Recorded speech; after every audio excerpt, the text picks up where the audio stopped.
أبو بكر رضي الله عنه. سألوه ما معنى وفاكهة وأبا؟ الأب أي كتاب في معاني القرآن قد كده يقول لك الأب المرعى، الحشيش الذي ينبت في الأرض، النجيلة، ده الأب ما تأكله الدواب. يقول أبو بكر وفاكهة وأبا، عارفين الفاكهة احنا ايه معنى أبا؟ فقال نهينا عن التعمق والتكلف، أي أرض تظلني، أي أرض تقلني، وأي سماء تظلني إذا قلت في كتاب الله بغير علم لا أدري. الله أكبر.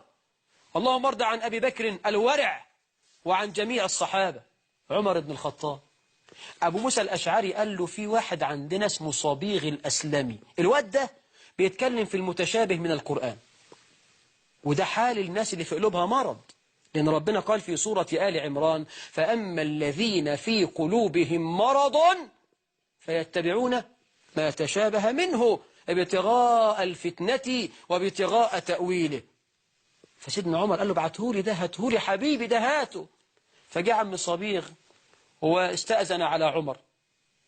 عمر قال له انت مين بقى سعادتك؟ قال له انا صبيغ الأسلمي. قال له انت لابو موسى الأشعري بعتك؟ قال له ايوه يا فندم انا. قال له انتظرني. قعد صبيغ بقى بيفرق في ايديه مستني عمر يديله كيس دنانير، يعمله قاضي، يعمله محافظ.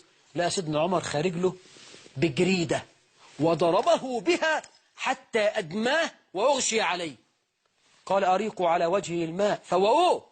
فلما أفاق لقى سيدنا عمر مسك الجريدة في إيديه ويقول ماذا تقول؟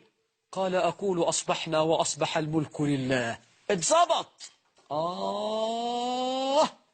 محتاجين جريدة سيدنا عمر مع ناس كتيرة تجده كسير وعوير وليس فيه خير، ويتكلم في المحكم من القرآن بهواه، لا يفسر القرآن بقرآن ولا بسنة ولا بقول صحابي ولا بلغة العرب، بيألف.